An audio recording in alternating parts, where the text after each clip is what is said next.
to connect employers with qualified, skilled talent and job seekers with employment and career development opportunities.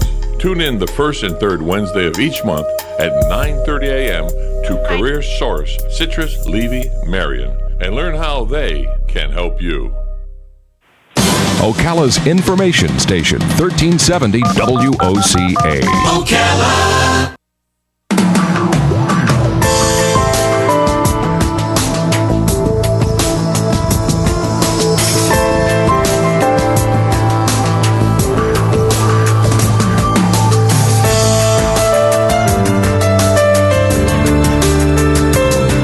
All right, 5 minutes after 11 o'clock, I was just outside for a little bit.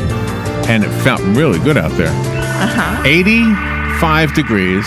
The heat index says it's 93. That's not too bad. I mean, it's not even, the heat index isn't even over 100 yet. So that's pretty good, right? Yeah.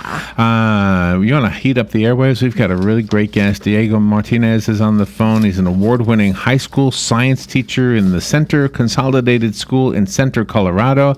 He is the recipient of the Lockheed Martin Colorado State Teacher of the Year Award. He is the teacher liaison for the Space Foundation and a key team member of the winning of the Alan Shepard Award.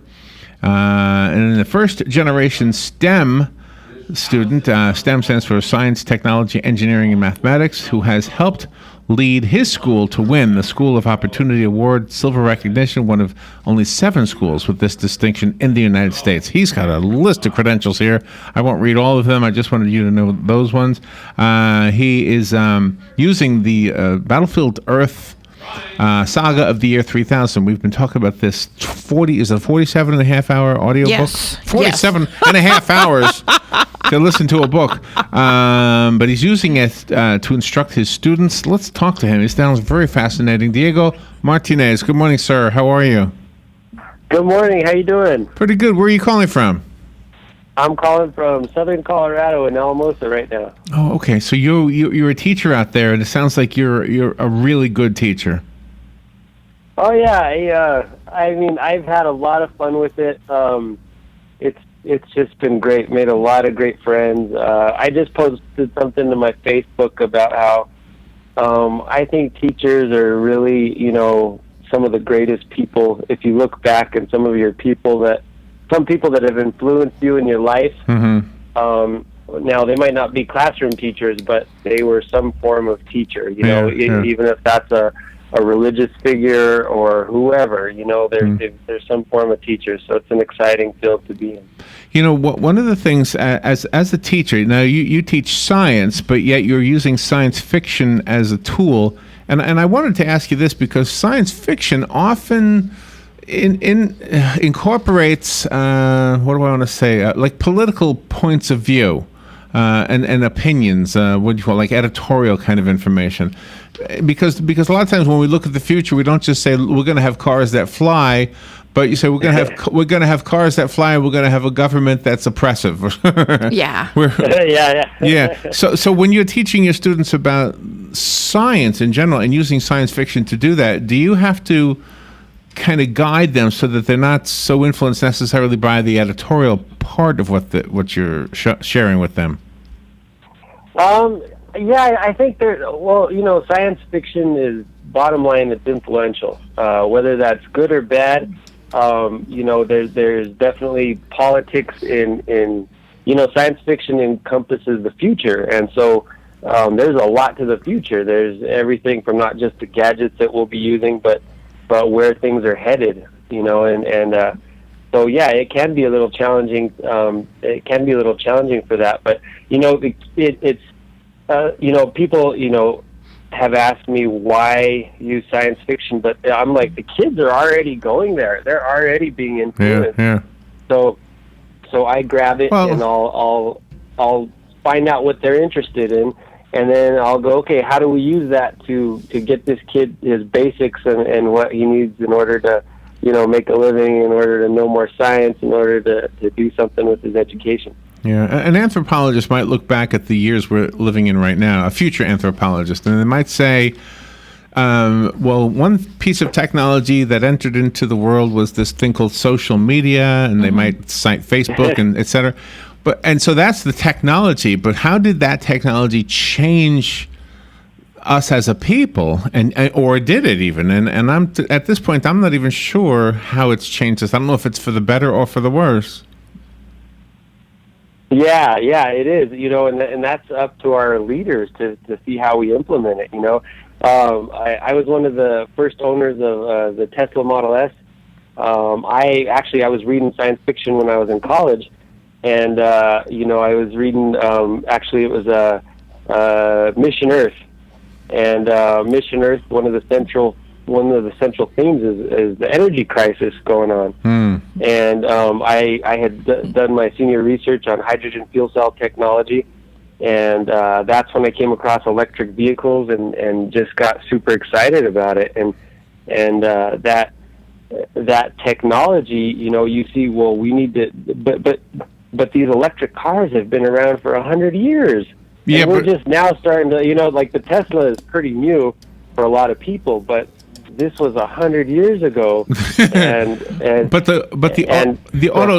auto driving part, the part where they are autonomous, that's really new. Yeah, definitely. That's really new, and that I can understand people's debatability on if that technology is ready to go or not. But as far as the benefits for having a society that runs with electric cars for the planet, I don't think there's any scientist that would disagree with you. Oh, I see what you're saying. Yeah. So the influence is there, but where that's going, it depends. It really does depend on how we're gonna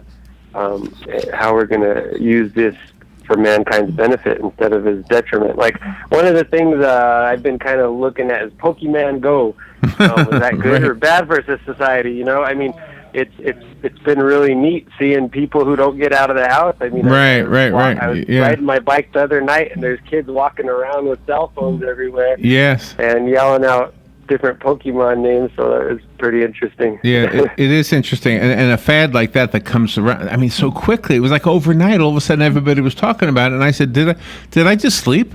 I mean, was I Rumpelstiltskin? Is that the guy's name? Who's the guy that slept under the tree? Yeah, you're right. Rumpelstiltskin. Yeah, you're correct. Okay. Yeah. I mean, back in Rumpelstiltskin day, you had to sleep for 100 years for things to change. Now you just have to sleep one night. Yeah. That's for sure. Things are moving quick. Science is a very interesting field. I disagree with the news items that say that girls and women aren't interested in science as much as the fellas are. I just disagree with that, because even when I was in high school, us girls were taking physics and all of that stuff. Yeah, some of my best award winners have been females. I mean, I had a student win a gold medal at iSweep, which is the International Sustainability World Engineering Environment Project Olympiad in Houston, Texas. And her name was Kelsey Garcia, and she won an award. And here she is from a super poor school district. Our town is impoverished and all of these bad things around, and she goes and kicks butt for the United States and represents the United States and brings home a gold medal among 63 countries, So I totally know that women are just as good as men, if not better. I mean, as far as coaching, sometimes girls are just they're super easy to work with. You don't have some of the arrogance that some of the boys have. Oh, really? Oh, I love that. Yeah. This is your students then are really a testament to you. I mean, persevering, because like you just mentioned, the school district you teach in is in poverty. I mean, with you and your field of expertise, you could technically write your own ticket in any school district, but you choose to stay there to help the children. Yeah, I just finished my 9th year teaching, and that's part of giving back. And I want, I came from the same community, and so all those years that I've been able to serve, and I'm starting to now that I'm in my 9th year, I'm starting to get stories back. This kid is wrapping up engineering school. This girl's a medical really? doctor. Yeah, and here I am. I still feel really young. I'm 37, but when I started, I just to imagine that, like, wow, I have the power to make a doctor, or and I think I always try to tell them, use your powers for good, because occasionally you'll be talking about some like a hydrogen bomb in class, and you're talking about nuclear power and stuff, and I always tell the kids, use your powers for good. Absolutely. Wow. That's wow. That shows. I mean, you already have shown us that you're a great teacher, but that's so important. And even Einstein didn't want those things that he made us all aware of. He never wanted them used for wrong. No. Oh yeah, that was one of his great regrets. And Nikola Tesla also was. He spoke out against Einstein. When Einstein was developing some of his nuclear mathematics and things like that, and he's like, well, you're going to teach the world how to do this. Are you sure that's what you want? Yeah. So yeah. It was a scientist or anybody in a position of knowledge, they have a responsibility there, and I think that's important to pass on to kids too. Let me take a little break, Diego, and we'll be right back with you. Diego Martinez is on the phone with us out in Colorado, right? You said? Right. In Colorado. He's an award-winning high school science teacher, and he uses science fiction to teach his students about science, which is interesting. And part of what we're talking about today is also the 47.5-hour...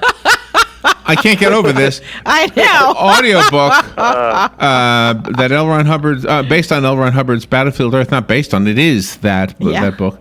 So let me take a little break, and we'll be right back with Diego Martinez. We'll be right back. The weather is brought to you by myfwc.com. Safe boating is no accident.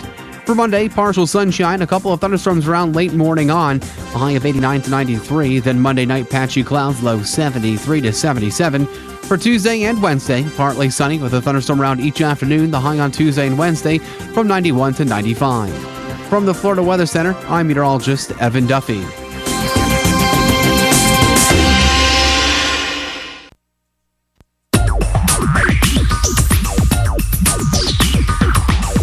Whether you're building it up or knocking it down, get it done, rent it now. Sunbelt Rentals is here to make your job a little easier. Our knowledgeable staff will help you find the right equipment for any job, big or small. Did you know that Sunbelt Rentals carries heaters, air conditioners, generators, lighting, traffic control, and so much more? So whether you're building it up or knocking it down, we've got the equipment you need. Get it done, rent it now. And right now, for a limited time, you can have it for less. Just by mentioning this ad, if you rent it Friday afternoon, you can keep it the whole weekend and only pay for one day. But this is a limited time offer, so stop into Sunbelt Rentals today, Northwest 27th, just a quarter mile east of I-75. For more information, just give us a call, 352-369-9101. 352-369-9101. Sunbelt Rentals. Get it done, rent it now. 352-369-9101. Need to sell your house? Discover how to easily sell your house fast and for full price in today's market. Join us live this Friday, 9:30 a.m. for Mr. Ocala Real Estate Today. Sell your house now. Full price, fast close. Guaranteed. Call 352-282-3080. 352-282-3080. And join us live right here, 9:30 a.m. Friday. Stay with us and sleep better at the Sleep Inn and Suites of Ocala Bellevue, located next door to Don Garlett's Museum and a few minutes from Florida Horse Park. Our award-winning, newly refreshed Sleep Inn and Suites offers comfy, clean rooms, free fast Wi-Fi, and service with a smile. Start your day with a deluxe hot breakfast and unwind in our heated outdoor pool. Our convenient 24-hour fitness and business centers allow you to stay on track whether you're here to play or to work. That's Sleep Inn and Suites Ocala Bellevue, proud sponsor of Marion County High School football. WWWOCA,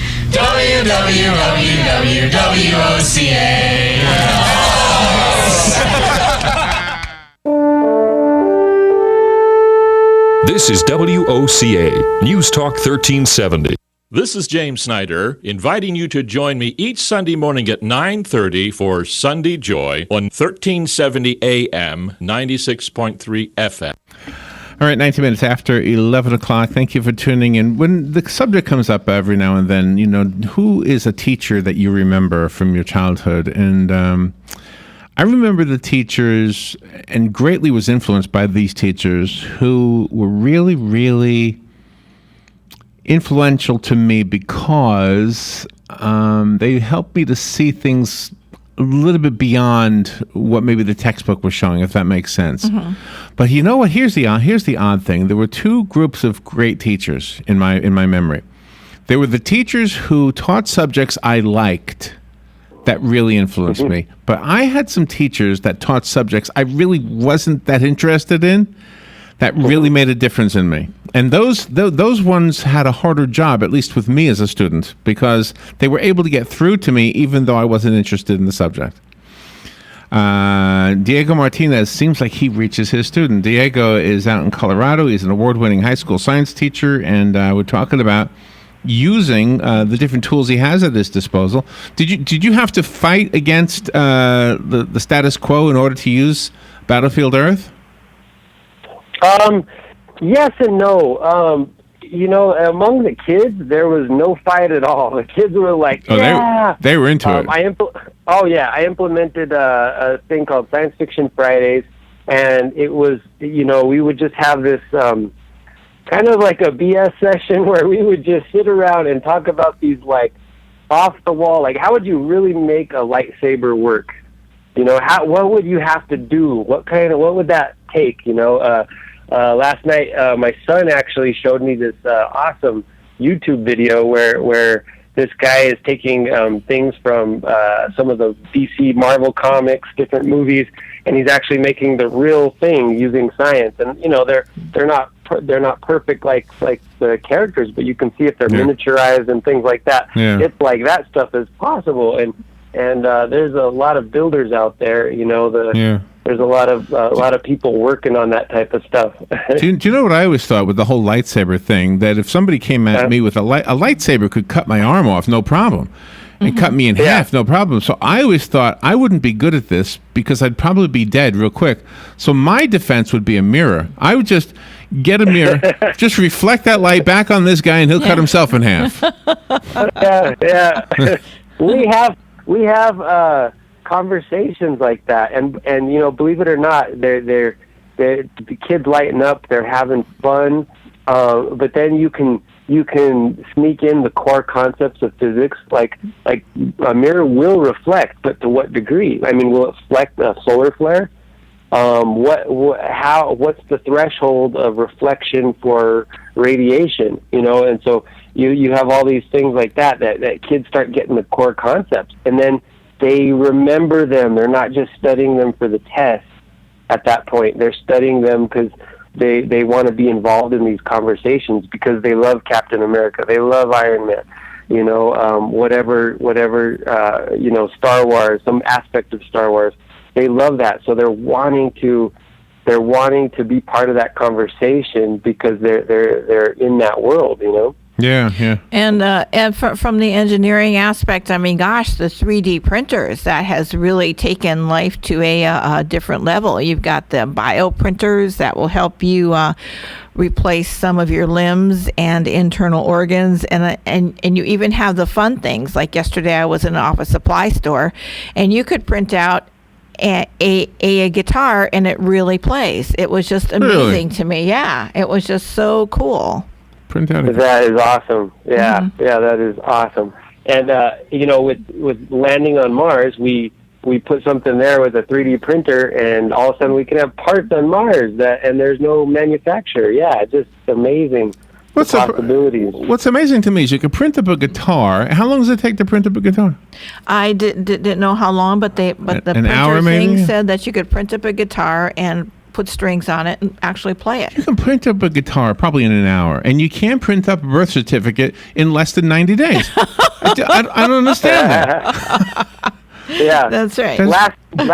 Last year, I took two students to go see SpaceX headquarters in Hawthorne, California, And the amount of 3D printing that they're doing is just fantastic. We weren't allowed to take pictures, but I can tell you that they have a titanium printer. I think that's well known. And, eventually they want to get to where they're printing out rockets, because you don't have to manufacture them, and you don't have the hand part to them. And, they're able to make parts within parts. It's fascinating. Wow. It's amazing. Yeah. Yeah. There was a story. I want to be time your it was just student.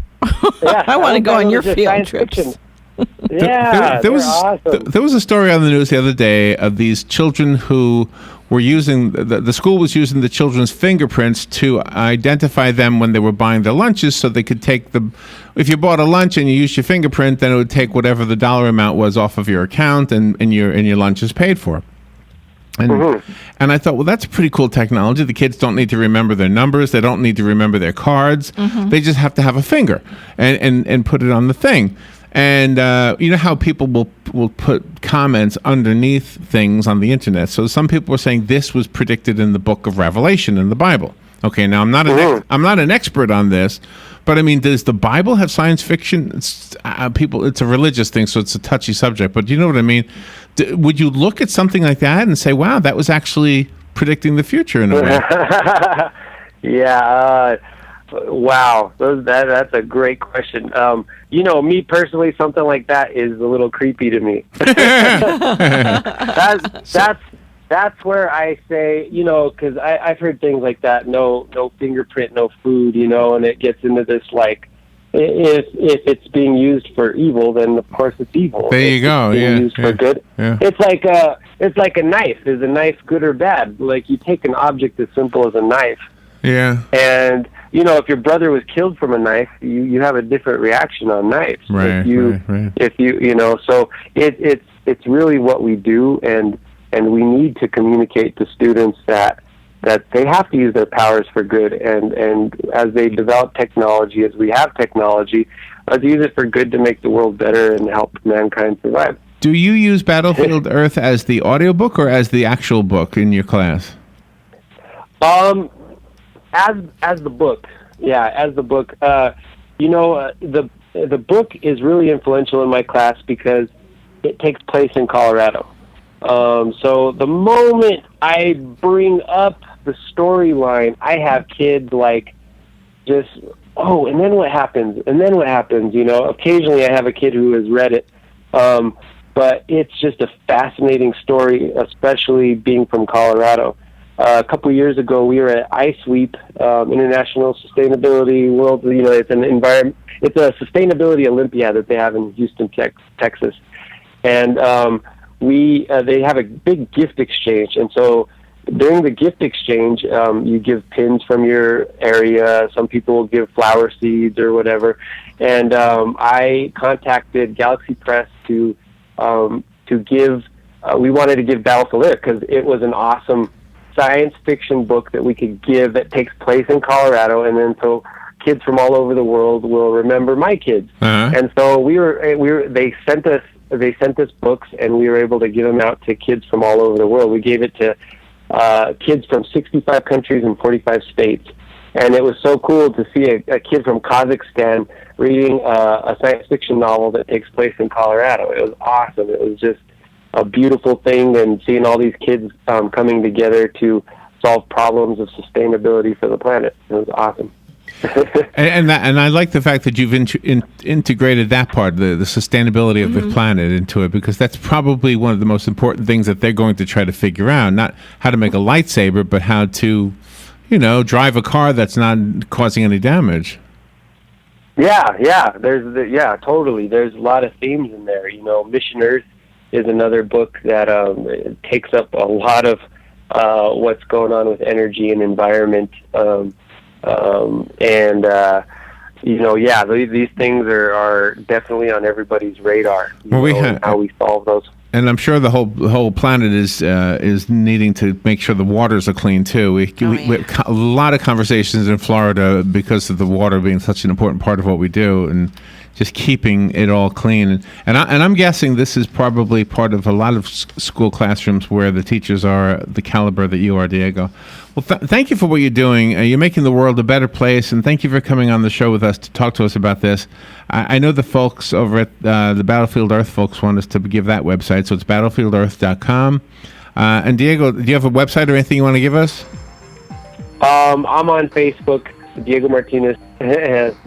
Okay. Yeah, so okay. That's about all I have right now. All right, well, I'm going to make you my friend. I'm going to ask you to be my friend. Cool. Whatever you do, All I'm going right, to click the button. I'm going to click the button. Thank you, Diego. We'll be right back. Fox News Radio, I'm Pat O'Neill. Some cheers and lots of heckling.